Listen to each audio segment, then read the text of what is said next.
At the class reunion, the married ones egged the singles on to play a game called Fate Match. All the single guys reached their hands under a red cloth. And the single girls, relying purely on intuition, would take the hand of the person destined for them that night. Diana and I had been together for 8 years, but we had never made it public. Still, I was pushed into joining. When it was her turn, I stretched my hand out straight, but the moment the red cloth was lifted, the one she was holding was Logan, the one she had never quite gotten over back then. The room instantly erupted. Not bad. So after all the twists and turns, it's still you two. Even blind picking led you back to each other. Now that's real fate. Such a perfect match. Talented guy, beautiful girl, made for each other. Diana blushed, leaning shyly toward him. Logan smiled and didn't pull away. I lowered my head and glanced at the back of my hand. That raised scar was from 8 years ago, when I took a bottle meant for her. She had said she would never mistake it for anything else in her life. Turns out, a lifetime can be that short. Chapter 1. There were more single women than men at the scene. After the game ended, a few pairs were formed, while several people were left alone. I was one of them. That game just now was only meant to give you single folks a chance to consider each other, just a joke. Don't take it seriously. As the class monitor finished speaking, a few scattered laughs rose in the private room. Among those newly formed pairs, one was a couple who had once been each other's biggest what if. So the laughter carried a subtle satisfaction, like a successful push. Hey, don't say that. Maybe some people just need a chance like this to make up for past regrets. How can you not take it seriously? The class monitor chuckled and waved his hand. All right. Take it seriously then, just make sure you finish this drink, so no one gets upset. Come on, eat up, don't just focus on drinking. He gestured for the dishes to be passed around. Someone chimed in. Look at the class monitor caring about us singles, afraid we'll stay hungry so we can keep getting emotionally wrecked. Another round of laughter followed. The whole table was lively. I picked up a piece of cold dish and chewed slowly. There was too much vinegar. It was so sour it made the tip of my tongue go numb, but it did suppress that indescribable feeling stuck in my throat. Out of the corner of my eye, I saw Diana lean back, her gaze casually sweeping across the room before pausing for a moment. I knew she was looking at me. I didn't lift my head. I simply picked up my teacup and took a sip. Only after her gaze moved away did I gently set the cup down. By the way, the class monitor suddenly turned to me, his face full of friendly enthusiasm. What about you, Nathan? Any plans lately? I heard from Alan you're still single. I can't believe it. I smiled faintly. I'm not single. The room went quiet for a second. Diana's hand froze midair as she looked up at me. For a brief moment, there was a blankness in her eyes. Then I saw her take out her phone from her pocket, her fingers hovering above the screen for a moment. My phone vibrated. I didn't even need to look to know who it was. In 8 years, she only messaged me this urgently when she was afraid I might say something I shouldn't. I didn't lower my head, nor did I touch my phone. Oh, since when? Alan leaned closer. Who's the girl? You were just playing the singles game, hiding it pretty well. Huh? The girl? I met Alan's curious gaze. She's great, down to earth, treats me well. How did you meet? Alan pressed on. How come I've never seen you post anything about her? Before I could answer, a soft cough came from across the table. Diana lifted her wine glass, her tone casual. Alan, what are you doing? Checking his background. If he doesn't want to say, don't push it. Alan scratched his nose awkwardly. All right, I won't ask. Let's drink. Diana tilted her head back and finished her glass in one go. I picked up my teacup and took another sip. The tea had gone cold, and the bitterness was even stronger. The topic soon shifted away from me and onto Diana. Alan, with his booming voice, was the first to start. Hey Diana, come to think of it, you're the one who should be interrogated, right? What's going on with you, our campus heartthrob? Exactly, someone immediately echoed. Back then, the people chasing you could line up all the way to the school gate. Why are you still single now? Diana leaned back in her chair, that familiar smile resting on her lips, but she didn't answer. Could it be? Alan dragged out his tone, his gaze moving back and forth between Diana and Logan. You've always had someone in your heart, so no one else ever measured up. Logan lowered his head, the tips of his ears turning slightly red. The room burst into laughter. Damn, Alan, that sounds loaded. Isn't it obvious? Everyone knows what happened back then. Oh wow. Then this fate match today is really. The teasing grew louder and louder. Logan looked a bit uncomfortable under everyone's laughter. He picked up his glass and took a sip. Don't talk nonsense. Diana neither confirmed nor denied it, but the smile on her lips deepened just a little. Chapter 2. 8 years. I could read every one of her expressions clearly. That faint smile, what did it mean? It meant she didn't dislike what was being implied. It meant she was allowing everyone to tease her like this. It meant Logan's flushed ears pleased her. The glass in my hand was cold, the chill traveling from my palm straight to my chest. Diana, say something already. Someone urged impatiently. She finally spoke, her voice lazy. Say what? Tell us if it's true or not. She let out a soft laugh and set her empty glass on the table. What answer do you want to hear? That response was even more suggestive than a direct admission. The private room instantly became as lively as a festival. Logan's lips curved into a faint smile, light shining in his eyes. I used to have that same light in my eyes, but at some point, it had dimmed little by little, dimmed to the point where I stood here like an outsider, listening as others teased her about another man. All right. The class monitor cut in at the right moment. Don't put her on the spot. Come on, let's drink.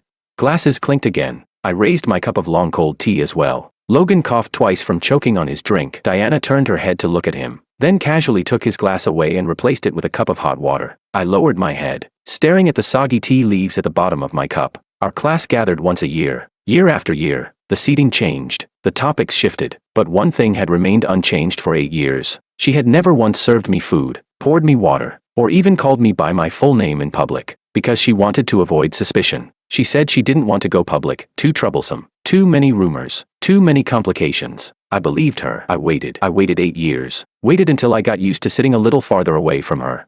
Used to her walking past me without even glancing my way. Used to being a proper, ordinary classmate. Until this year, when Logan finally returned to the country and showed up at our reunion. Only then did I realize, the person she wanted the whole world to know about, was him. I unlocked my phone. The glaring message she had just sent appeared on the screen. Don't say anything. I stared at those words until my eyes stung. My fingers unconsciously traced the scar on the back of my hand. 8 years, it had long since stopped hurting. But tonight, for some reason, it itched intensely, as if something was growing out from the cracks of my bones, inch by inch, only to rot away just as it emerged. Hey, speaking of which, a female classmate suddenly said, Logan, now that you're back, you'd better hurry. Your parents said if you still can't find someone, you're not allowed to go back again. That's not happening. Someone immediately responded. Exactly. With so many amazing women in our class, how could we let you get sent away?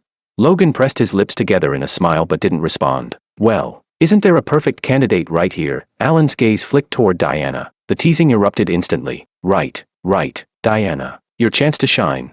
Hurry up. Don't keep him waiting. Talented guy, beautiful girl, made for each other. Diana couldn't hold her composure. Her face slightly flushed as she was nudged closer to Logan. She didn't say anything, but she didn't pull away either. That unreadable smile still lingered on her lips. She said nothing, but saying nothing was already her answer. Something suddenly crossed my mind. I opened my chat with my father and finally replied to the question he had asked me countless times. All right, we have no objections to the wedding date. Chapter 3. I had just put my phone down when Jordan, sitting diagonally across from me, suddenly leaned over. A wedding date, Nathan, you're getting married? His voice wasn't loud, but it came at just the right moment. The teasing in the room had just died down. Several pairs of eyes turned toward me at once. I smiled, not denying it. Yeah, I'm not getting any younger. My parents picked a date. Holy shit. Alan was the first to explode. We just found out you have a girlfriend. And now you're jumping straight to marriage? Who is this mysterious girl of yours? Don't tell me she's one of our old classmates. When's the wedding? Questions came one after another, the atmosphere lively again. I laughed it off, trying to brush it aside, but just as I was about to deflect, Logan suddenly spoke. Hey, don't be like that. If you ask too much, you'll make him embarrassed. But since it's already decided, you must have been together for a long time, right, Nathan? That question made the room fall silent for a moment. All eyes were on me. I curved my lips slightly. We've known each other for half a month. She's a good person. That hit even harder. Even the figure sitting across from me, who had been silent all along, straightened up. Wait, Nathan, are you serious? Yeah, with your situation, you're getting married after knowing someone for just half a month. It's not a rushed marriage, I said calmly, taking a sip of tea. When you meet the right person, and your 8 characters are compatible, half a month is enough. Author's note. The 8 characters, a traditional Chinese system used to interpret a person's destiny based on their birth time. Diana still held the same posture. Over the years, I had hinted more than once that I wanted to settle down. Half a month ago, I had even asked her for her 8 characters, saying my parents would check for an auspicious date. She knew about that. A thin layer of frost flashed across her face, then melted back into that composed expression. Perhaps she felt relieved that I said half a month instead of 8 years. Congratulations. Logan spoke first, smiling slightly. So when's the wedding? This question could no longer be avoided. I didn't dodge it this time. Next Saturday. I hope everyone can come. Logan raised his glass toward me. That's great. But honestly, I thought. Someone caught the implication and laughed. Thought what? I thought. Logan paused, his gaze drifting subtly across the table. I thought you'd wait a few more years. Wait for someone to finally come to their senses. Back then, the way you chased after Diana, we all thought you'd never marry anyone but her. Just as the room grew a little awkward, he added, But this is good too. You finally figured things out, Diana. Someone teased. He's getting married, aren't you going to say something? Diana leaned back in her chair, not even lifting her eyelids. That's all in the past. I couldn't help but laugh. The past. What did they know? Back then, it was Diana who pursued me, but because we never made it public, everyone in class assumed that everything I did, the care, the effort, the affection a boyfriend would naturally give, was just me being a simp. And she, who could have at least said, we were together, chose instead to let that relationship be seen as nothing more than my one-sided joke. All right, come on, cheers, cheers, the class monitor called out, raising his glass. Let's celebrate one more single person off the market in our class. Glasses clinked together. Chapter 4. The next half hour passed by quite smoothly for me. I chatted with a few of the guys about work, listened to them complain about mortgages and raising kids, occasionally chiming in with a casual, yeah, it's really tough. Logan tried several times to steer the conversation toward my fiancé, but I subtly deflected each attempt. When the gathering ended, everyone started leaving in small groups. Nathan. Logan's voice came from behind, carrying a hint of hesitation. It's pretty late, could you? No. Diana, could you give me a ride? I just got back to the country, haven't bought a car yet, and the hotel I'm staying at is kind of far out. I bent down to pick up my coat, not pausing for even a second. The room instantly erupted into teasing. Oh, do you even need to ask? Of course she'll take you. Diana, here's your chance to shine.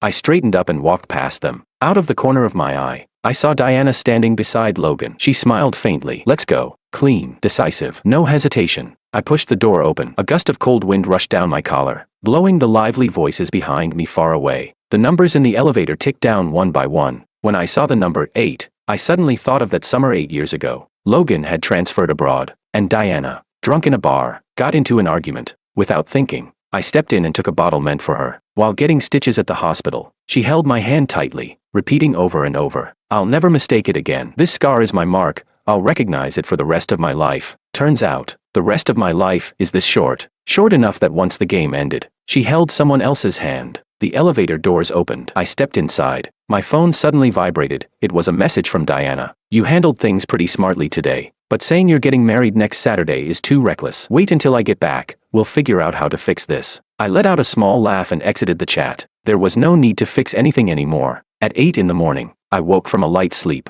Diana had just come back. Seeing me sitting at the edge of the bed, she froze for a moment. You're up so early.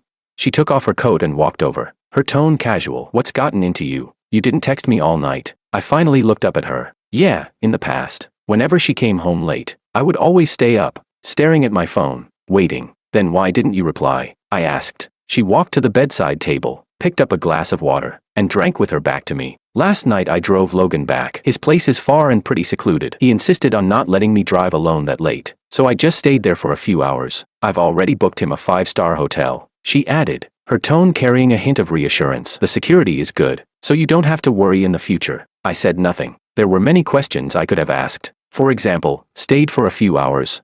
On the couch, or on the bed.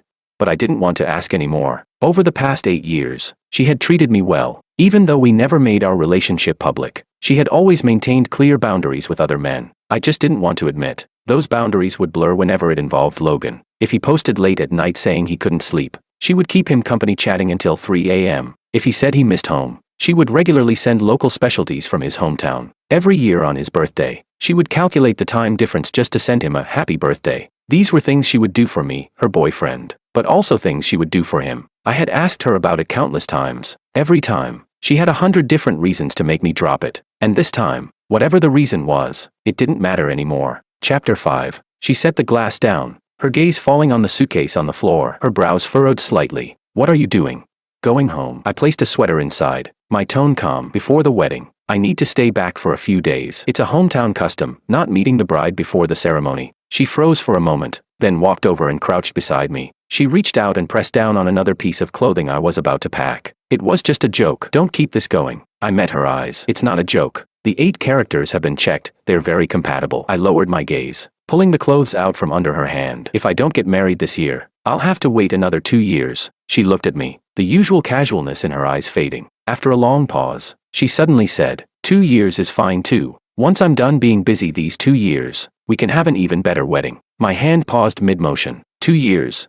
I remembered, 2 years ago, she had said the exact same thing. It was as if, in her mind, my life contained endless 2 years. When the time comes, Just say something in the class group chat, she continued, her tone softening, coaxing. Say you were drunk, that the whole getting married next Saturday thing was nonsense. Anyway, no one took it seriously. I didn't drink. I stood up, setting the suitcase upright. They all know I'm allergic to alcohol. She froze slightly, as if she had suddenly realized there were things about me she had never really remembered. I glanced at my watch, ready to leave. Are you done making a scene? Her voice finally grew colder. Isn't it just because I didn't say anything at the reunion? Is it really worth using something like this to throw a tantrum? I looked at her, about to say something, when she suddenly pinched the bridge of her nose. There's something I didn't tell you, actually. Before she could finish, her phone rang. She glanced at it, then walked to the window to answer. The call was brief. After hanging up, she stood there for a few seconds in silence before saying, something came up with Logan. I need to go check on him. We'll talk when I get back. She grabbed her coat and hurried out. 2 hours later, Diana's car stopped at the entrance of the apartment complex. Logan was sitting in the passenger seat. Sorry for the trouble, he said with an apologetic smile. I really can't get used to hotels here. I might have to trouble you for the next couple of days. Hope it's not inconvenient. Diana's hand paused slightly. It's fine. She needed to think about how to explain this to Nathan. Just a few sentences would do. He had always been reasonable. She took out her phone and started typing as she walked. Logan will be staying tonight. After a moment's thought, she deleted it. Better to explain in person. Sooner or later, their situation would be known anyway. She opened the door. The entryway was quiet. Logan dragged his suitcase inside, looking around the apartment. The place is nicely decorated, he commented. Living alone in such a big apartment. Huh? Diana followed behind, her gaze sweeping across the living room. Almost unconsciously, she took a few steps toward the bedroom. The door was open. The bed was neatly made. The books that had been on the bedside table were gone. Diana. Logan's voice came from the living room. Do you have any water? I'm a bit thirsty. She stood there, as if she hadn't heard him. Something in her mind lagged, like it was a step too slow to catch up. Chapter 6. Diana. She snapped back to her senses and turned, walking out. Logan stood in the middle of the living room, looking at her, the smile on his face carrying a subtle edge. What were you thinking about? I called you several times and you didn't respond. Nothing. She walked toward the kitchen, took out a bottle of water, and handed it to him. Thanks. Logan accepted it, sat down on the sofa, and looked around. Your place is pretty comfortable. Doesn't it feel lonely living here alone? Lonely. Of course it wasn't lonely. Nathan had never allowed this home to feel that way. There would always be handwritten notes from him on the fridge, daily greetings. A spare key he had prepared sat neatly in the entryway. That ugly storage box under the coffee table held all the little odds and ends. The plants on the balcony, he had taken care of them for years. In the bedside drawer, there was always stomach medicine he had prepared. Whenever she stayed up late, he would quietly leave a cup of hot water by her side, then walk away without disturbing her. This home was filled with traces of him, but now, she stood in the middle of the living room and suddenly realized, all those traces were gone. Logan walked around once, then suddenly said, this place is really nice. I'd like to stay a few more days. Is that okay? Diana froze for a moment. Then a thought crossed her mind. Maybe it was better that Nathan wasn't here. That way she wouldn't have to explain why Logan was moving in. She wouldn't have to look into Nathan's hurt eyes as he said, it's fine. No need to coax him. No need to feel guilty. She turned and walked into the bedroom. When she opened the wardrobe, she realized, not a single piece of his clothing was left. Something suddenly felt off. It was too clean, as if he had never lived here at all. As if the traces of 3 years had been completely erased in one night when she wasn't home. Diana. Logan called her from downstairs. She walked back down. Only then did she notice he was standing by the coffee table, holding something in his hand. What's this? A gift for some guy? He shook the small box slightly, smiling at her. It looks pretty nice. Diana recognized the box. It was the bracelet she had given Nathan on his birthday when they first got together. He had cherished it, afraid of damaging it, so he had always kept it safely stored away. He didn't take it with him. Something inside her chest suddenly caved in, just a little. Give it to me. She walked over, took the box from his hand, and opened it. The bracelet lay neatly inside, a silver chain with a small blue pendant, glimmering under the light. Your boyfriend's? Logan asked. She didn't answer. She just stared at the bracelet. Something he had treasured so much, he must have forgotten it. Yeah. In the end, she answered almost instinctively. Logan froze. The corner of his lips twitched, as if he wanted to smile, but couldn't. Then, he paused, his tone carrying a hint of playful coaxing. Give it to me, then I'll be your boyfriend. Diana lifted her eyes and looked at him. Then she gently closed the box. Not this one, she said. He'd be upset, afraid things would get awkward. She added, if you like something, pick it yourself. I'll pay. The smile on Logan's face stiffened for a moment, then slowly faded. Who is he? He asked. The guy from the reunion. Logan followed her, his voice tightening. The one who said he's getting married. She stopped in front of the sofa, her back to him, not turning around. Diana, do you know why I went abroad back then? Logan walked around to face her, his eyes already reddening. Because I saw how close you were getting with him. She lowered her gaze and said nothing. I've been waiting for you. Logan's voice trembled. All those years overseas. Every time someone pursued me, I kept thinking, what if you were still waiting for me? What if you just weren't ready yet? Chapter 7. He took a deep breath and looked at her. Diana, I could already tell at the reunion, Nathan cares about you. And you, the one you care about is me. Isn't it? He wasn't there today because of me, right? Let's stop lying to ourselves. If he really liked you, how could he run away like a coward? Doesn't he even have the courage to compete with me fairly? Diana raised her eyes. He just went back home to prepare for the wedding, she said. Her tone was so firm that even she found it surprising. We already discussed this. Prepare for a wedding. Logan let out a short laugh. Didn't he say the person he's marrying is someone he's only known for half a month? Diana didn't respond, but she knew it clearly in her heart. That person was her. The whole half a month. The so-called compatible 8 characters, it was all something he made up out of frustration. He had asked her for her 8 characters before, saying he would take them home for his parents to check. So the one he matched with was her. The one he intended to marry was also her. Diana. Logan stepped closer. Your relationship was never made public, and yet he says he's going to marry someone he's only known for half a month. Logan lifted his hand and gently placed it on her arm. Wake up. Okay, he doesn't even. Logan. She cut him off, pulling her arm back, her voice turning distant. Nathan and I have our own way of being together. If you have other intentions, then you shouldn't stay here. Logan's hand froze in midair. I'll book you a hotel nearby. If you need anything, I'll be around. I was out of line. Logan forced a smile, trying to look composed. Sorry. He paused, lowering his gaze, his voice softening. Don't worry. I don't have any other intentions. I just wanted someone to talk to. I can't get used to hotels. In a few days, once my mom finishes her business, we'll leave the country again. You're my good friend. You wouldn't refuse to help me with something like this, right? Diana stood there, unmoving. That night, she couldn't fall asleep. For 3 years, he had always slept on the left side, and she on the right. Now the left side was empty, and the bed felt much bigger. She couldn't sleep. Her mind was a mess. One moment it was the image of him packing his suitcase. The next it was Logan standing in the living room asking, doesn't it feel lonely living alone?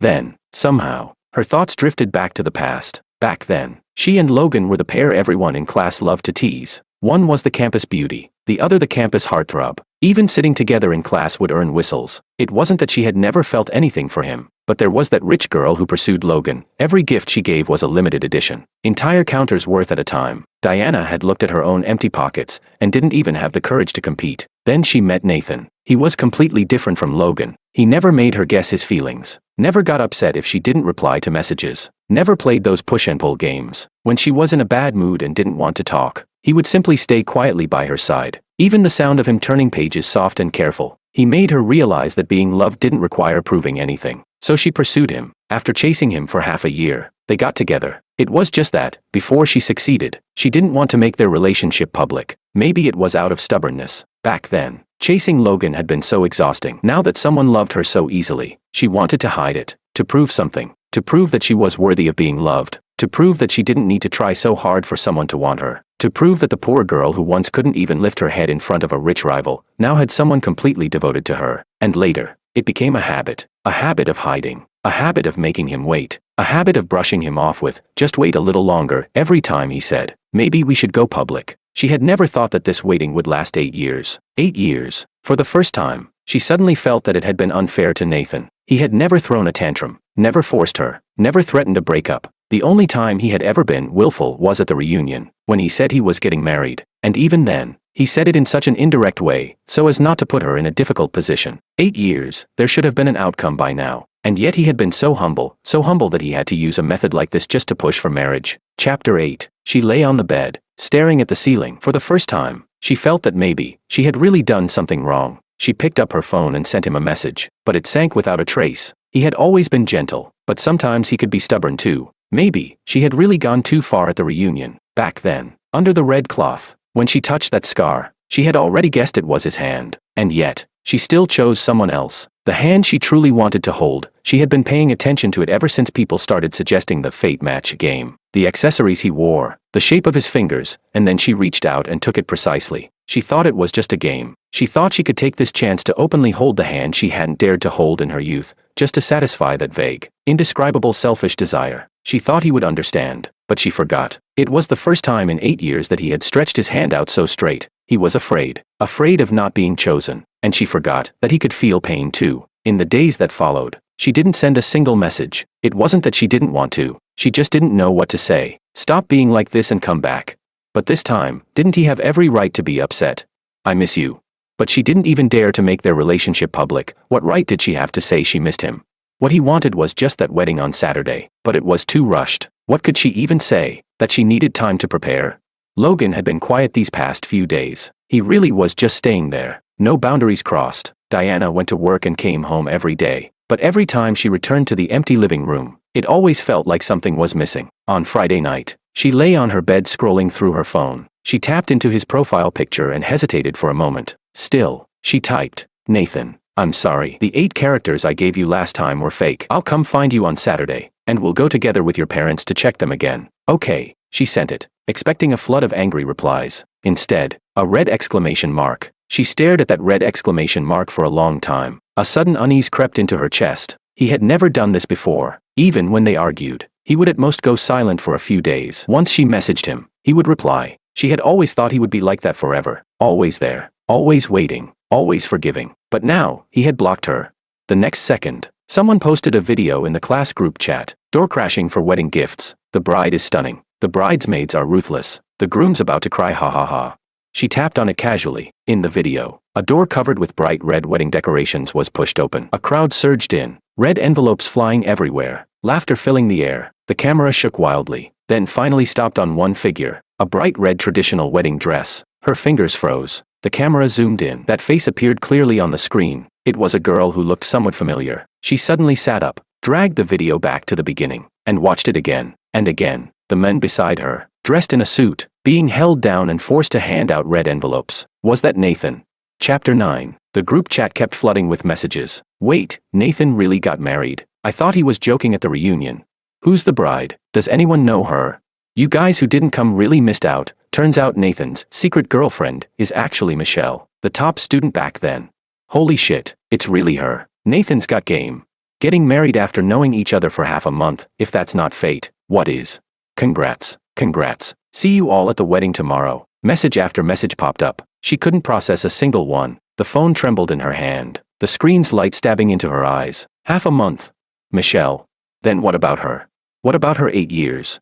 Nathan, how could he? Diana stood up, barefoot, and walked out. Logan came out of the guest room and was startled when he saw her. Diana, what's wrong?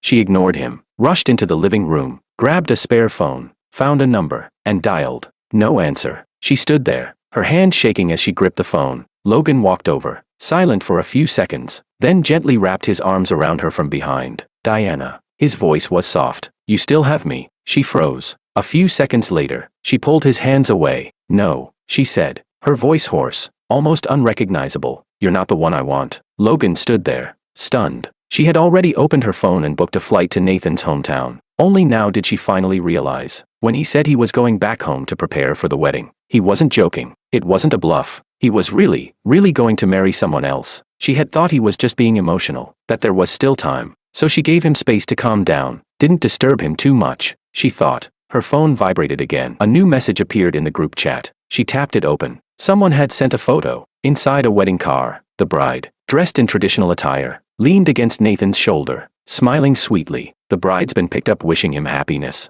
This is great. Back in school Nathan used to tutor me. I really hope he's happy. Top student plus top student. They're such a perfect match.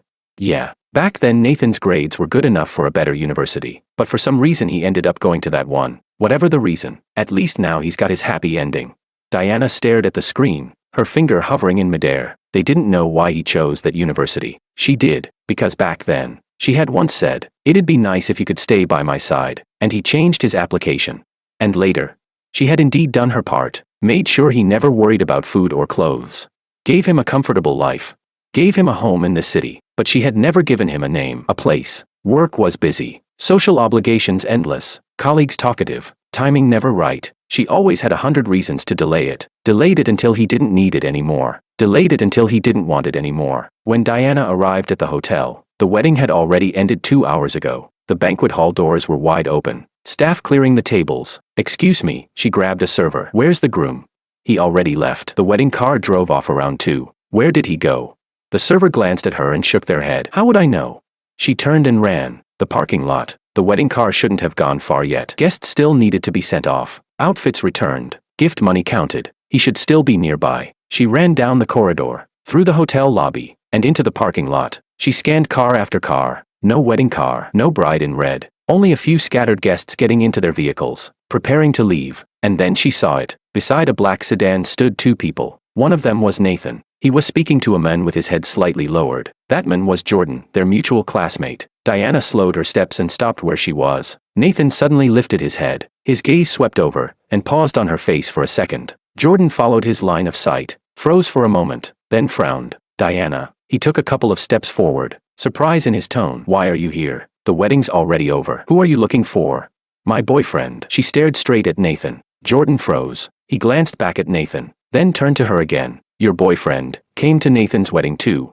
Diana walked around him, heading toward Nathan. Jordan stepped in front of her, his voice rising slightly. Diana. Nathan's been exhausted all day. If you're looking for your boyfriend, maybe check the main hall. He might not have left yet. He is my boyfriend, she said, her voice sharp. Nathan is the man I've been dating for 8 years. Chapter 10. Jordan froze. A few seconds later, he let out a laugh, one filled with disbelief. What are you even talking about? When did he become your boyfriend? At the reunion last week. You were still saying you were single. Diana ignored him, her eyes fixed on Nathan. Nathan, she called, her voice slightly hoarse. Listen to me. But suddenly, she didn't know what to say. What could she say? That she was wrong, that she regretted it, that she lost her mind the moment she saw that video. Jordan looked at her, then at Nathan, his expression slowly turning into shock. Nathan. Is it true? Jordan's voice changed. You two, 8 years. You never said anything. At the reunion you never. He suddenly stopped, as if something clicked in his mind. So that day at the reunion, he turned to Diana, a trace of anger in his voice. You sat next to Logan the entire time, blocking drinks for him, handing him water, letting him lean on you, letting people tease you too. Jordan. Nathan cut him off. Jordan fell silent, though the corners of his eyes were flushed with emotion. Nathan lifted his head and looked at Diana. Why are you here? Diana took a step forward. Nathan, I came to take you home. Nathan looked at her without speaking. His gaze was calm, like still, lifeless water. That calmness made Diana's heart panic. There's no going back, he finally said. Diana froze. Why? Nathan curved his lips slightly. Simple, because our 8 characters aren't compatible. Her expression stiffened for a moment. Then she spoke quickly, almost urgently. That's not true. Listen to me. The 8 characters I gave you before were fake. I was afraid that if your parents saw they were compatible, they'd push for marriage even more. So I just made something up. You're a modern guy. I thought you wouldn't want to get married so early. Your career's just starting. Life is still long. Being tied down by marriage would be such a waste. She looked at him, that familiar, self-assured gentleness in her eyes, as if saying, see, I understand you. I'm thinking for your sake. Nathan suddenly felt like laughing. So in these 8 years, she had never known what he truly wanted. She thought he didn't want marriage. She thought he was like her, needing to hide, to wait. She thought all his hints, his careful suggestions, his hesitant, maybe we should go public, were just him playing along with her. She didn't know. Every morning he woke up, looking at the person beside him. All he thought about was when he could finally, openly call her his wife. She didn't know. Every time he passed by a bridal shop, he would take a second glance, imagining what she would look like in a wedding dress. She didn't know. She didn't know anything. Diana. He said her name softly. Do you know something? When my parents urged me to get married, it wasn't because they were anxious for me to find a wife. She froze. It was because they were afraid I had waited too long, and that I might end up with nothing. The look on her face was like she had just been struck, still not fully processing it. She stepped forward, panic creeping into her voice like never before. Then we'll calculate it again. This time I'll give you the real 8 characters. Go back and tell your parents the previous one was fake. Have them find someone to recalculate. Nathan let out a soft laugh. It was so light, it sounded almost like a sigh. No need. What? No need to calculate again, he said, because from the very beginning, I never let my parents calculate your 8 characters at all. Diana froze. I just wanted to see what you would say. Nathan looked at her, and for the first time, there was something in his gaze. Fatigue, relief, and the final letting go. I tried every possible way to tell you that I wanted a family, that I wanted an ending, with you. He paused. But you, he smiled faintly. You gave me fake 8 characters, and told me not to overthink it. In the distance, a black car slowly pulled up. A woman in a white wedding dress stepped out and walked quickly toward them. Chapter 11. Nathan. She walked to his side, her gaze sweeping over Diana. She didn't ask anything, just draped the coat in her hand over his shoulders. It's cold. Don't catch a chill. Nathan lowered his head to look at her and smiled. Diana stared at the woman. It was her, the one sitting on the wedding bed in the video, the one holding his hand at the wedding. Nathan. Her voice was hoarse. Even if you're angry at me, you shouldn't treat something as important as marriage so carelessly. Do you even know her? What's her name? What does she do? What's her family like? How long have you even known her? Nathan looked at her and suddenly curved his lips. The smile was faint, but it made Diana's heart drop. The fortune teller said our 8 characters are very compatible, he said. Diana froze. Just because of the 8 characters? Her voice rose, trembling. You married someone you've only known for half a month just because of that. It wasn't entirely a new acquaintance. Back in school, as the top 2 students, they had once competed neck and neck, but Nathan didn't say more. Diana rushed forward, reaching out to grab him. Michelle stepped in front of him, catching Diana's wrist firmly. Miss, it's not appropriate to be pulling at my husband. At the same time, 2 uniformed security guards appeared from nowhere, grabbing Diana by the arms on both sides. Let go of me. Diana struggled. Her eyes locked on Nathan. Nathan, 8 years. We were together for 8 years, and you're just walking away like this. You can't marry her, I won't allow it. Nathan didn't look at her. When he turned away, it was so smooth, like he had already set down something he had carried for far too long. The moment the car door closed, Diana stopped struggling. She stood there, held by the guards, watching as the black car slowly drove out of the parking lot. The taillights grew farther and farther away, until they disappeared into the night. Tears hit the ground, shattering those 8 hidden years. How had she lost him by hiding him away? In the car, Nathan leaned back against the seat, watching the streetlights slide past outside the window. Actually, these past 2 years, I've been asking a matchmaker to visit your house, Michelle said gently. I really thought you were single. I didn't expect. She paused and glanced at him through the rearview mirror. You married me. Was it really just because our 8 characters matched? Nathan turned to look at her. The passing lights outside the window swept across her face, illuminating the sincerity in her eyes. He smiled. No matter what, compatibility in 8 characters is important, isn't it? He said. As for what comes next, he paused. Let time prove it. Michelle froze for a moment, then smiled as well. All right. The car drove onto the highway, heading toward home. Nathan turned his face back toward the window. The night was deep, with only scattered lights in the distance. He suddenly thought of that summer 8 years ago, her sitting beside him in the hospital while he got stitches, holding his hand and saying she would never mistake him for anyone else in this lifetime. He lowered his head and looked at the back of his hand. The scar was still there, just as visible as ever, but it had been a long, long time since it last itched.